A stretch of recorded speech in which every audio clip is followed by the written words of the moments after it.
ఈరోజు స్పెషల్ మా Brinda favourite vegetable kurma. తనకి ఎంత ఇష్టం అంటే ఇంకా నేను కుకింగ్ చేస్తూ ఉంటాను.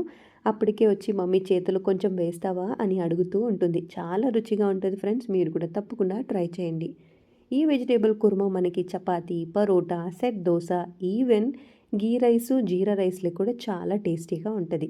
సో ఎలా చేసేదో చూసేద్దామా అయితే? ముందుగా గ్యాస్ ఆన్ చేసుకొని కడాయి పెట్టేసుకోండి. కడాయి వేడైన తర్వాత ఒక 3 స్పూన్లంతా కుకింగ్ ఆయిల్ వేసేసుకోండి.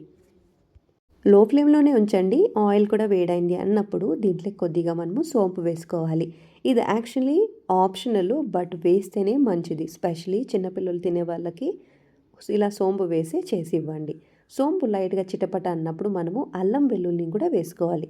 అల్లంని తక్కువగా తీసుకోండి. వెల్లుల్లి కొంచెం ఎక్కువ తీసుకోండి. దానిపైన ఉన్న స్కిన్ అంతా పీల్ చేసి చిన్న చిన్నగా కట్ చేసి ఇందులోకి వేసేసుకోండి.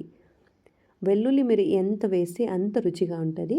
ఒక 10 వెల్లుల్లి రెమ్మలు తీసుకొని నీట్‌గా చిన్న చిన్నగా చాప్ చేసుకొని ఇందులోకి వేసేసుకోండి. అల్లం వెల్లుల్లి కొంచెం ఫ్రై అయిన తర్వాత మనము ఒక మీడియం సైజ్ ఆనియన్‌ని చిన్న చిన్నగా కట్ చేసి ఇందులోకి వేసుకొని అన్నిటిని ఫ్రై చేసుకోవాలి. ఒకటి మాత్రం గుర్తుపెట్టుకోండి, హై ఫ్లేమ్‌లో పెట్టొద్దు. లో ఫ్లేమ్‌లోనే ఉంచుకొని ఫ్రై చేసుకోండి. కొంచెం కరివేపాకు కూడా వేసి అలాగే 3 పచ్చిమిర్చిలు తీసుకున్నాను నేను ఇక్కడ. స్లైసెస్‌గా కట్ చేశాను. ఇందులో నేను కారం పొడి వేయడం లేదు కాబట్టి 3 పచ్చిమిర్చిలు తీసుకున్నాను. కారం కావాలంటే ఇంకొక 2 పచ్చిమిర్చిలు కూడా వేసుకోవచ్చు. మీరు ఎక్కువ కారం తినేవాళ్ళైతే.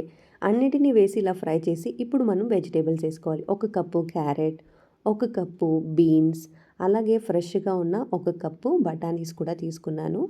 ఇవి 3 కాదు, ఈవెన్ పొటాటోస్ కూడా నేను నీట్‌గా కడిగి మళ్ళీ కట్ చేసి దీంట్లోకి వేసుకున్నాను.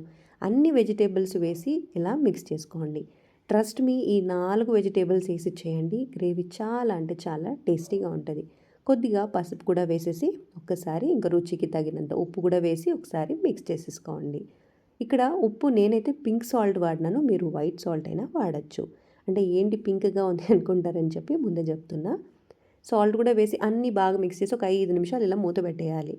అస్సలు వాటర్ వేయకూడదు. ఒక 5 నిమిషాలు. ఎందుకంటే ఆయిల్‌లోని మంచిగా ఫ్రై అయిన తర్వాత మనము ఇందులోకి ఒక స్పూన్ అంత ధనియాల పొడి, ఒక హాఫ్ స్పూన్ అంత గరం మసాలా వేసుకోవాలి. ధనియాల పొడి, గరం మసాలా వేసి ఒకసారి అన్నిటినీ మిక్స్ చేసేయండి. ఆల్రెడీ మనం ఉప్పు కూడా వేసేసాం, కారం కూడా పచ్చిమిర్చి వేసేసాం. సో ధనియాల పొడి, గరం మసాలా వేసి ఇప్పుడు మనము వెజిటేబుల్ మునిగేంత వరకు వాటర్ వేసుకుంటే సరిపోతుంది. మరీ ఎక్కువ వేసుకోవద్దండి. వెజిటేబుల్ తొందరగా కుక్ అయిపోతాయి కాబట్టి మరీ ఎక్కువ నీళ్ళు నీళ్ళు ఉన్నా కూడా బాగుండదు. సో నీళ్ళు కూడా వేసేసి ఇప్పుడు మనము లో ఫ్లేమ్‌లో 10 నిమిషాలు అలాగే ఉంచేయాలి. ఈ గ్రేవీ ఇంకా టేస్టీగా ఉండాలి అంటే మనము కొబ్బరి పాలని రెడీ చేసుకోవాలి. ఇక్కడ నేను మిక్సీ జార్‌లోకి ఒక చిన్న కప్ అంతా కొబ్బరి ముక్కలు తీసుకున్నాను. ఫ్రెష్ కొబ్బరి ఇది. ఈ కొబ్బరిని నీట్‌గా కట్ చేసి కడిగి పక్కన పెట్టేసుకోండి. కొన్ని క్యాష్యూస్ కూడా వేసుకోవాలి.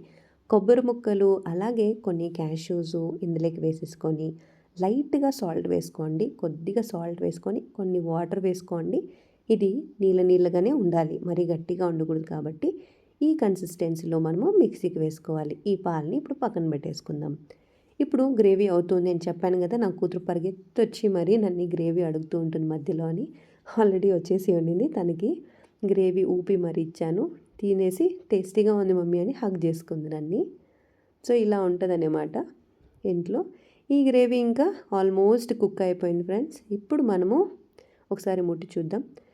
వెజిటేబుల్స్ బాగా మెత్తగా అయిపోయినాయి. ఇప్పుడు మనం దీంట్లోకి పాలు వేసేసుకుందాం. కొబ్బరి, క్యాష్యూ 2 వేసిన పాలని ఇందులోకి వేసేసుకొని అలా మిక్స్ చేసేసుకుందాం. ట్రస్ట్ మీ, ఈ పాలు వేసిన తర్వాత ఇంకా సూపర్‌గా రుచిగా ఉంటది. ఈరోజు చేసుకొని కూడా ఫ్రిడ్జ్‌లో పెట్టుకొని రేపు కూడా తినొచ్చు. చాలా బాగుంటది. కన్సిస్టెన్సీ ఇంత మాత్రం ఉంటే సరిపోతుంది.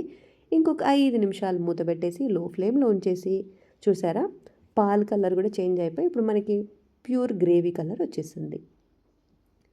ఇప్పుడు దీంట్లోకి లైట్‌గా పెప్పర్ వేస్తున్నాను. ఎందుకంటే కొంచెం స్పైసీ నేను తక్కువే వేశాను కాబట్టి లైట్‌గా పెప్పర్ వేసి ఇంకా లాస్ట్‌లో కొత్తిమీర వేసేసి అలా మిక్స్ చేసేసి దించేసామనుకోండి, ఎంతో టేస్టీగా ఉన్న వెజిటేబుల్ కుర్మా రెడీ అయిపోతుంది. సో ఈ కన్సిస్టెన్సీ పర్ఫెక్ట్‌గా సరిపోతుంది. ఉప్పు, కారం అన్నీ ఒకసారి చూసేస్తే పర్ఫెక్ట్ సరిపోయింది. అంతే ఫ్రెండ్స్, ఈ వెజిటేబుల్ కుర్మా ఎంతో టేస్టీగా ఇలా ప్రిపేర్ చేసేసి స్కూల్‌కి కూడా హ్యాపీగా పంపించేయొచ్చు. సో మీరు కూడా ట్రై చేసి ఎలా వచ్చిందనేది కమెంట్‌లో మెసేజ్ చేస్తారా? Thank you so much for watching my video.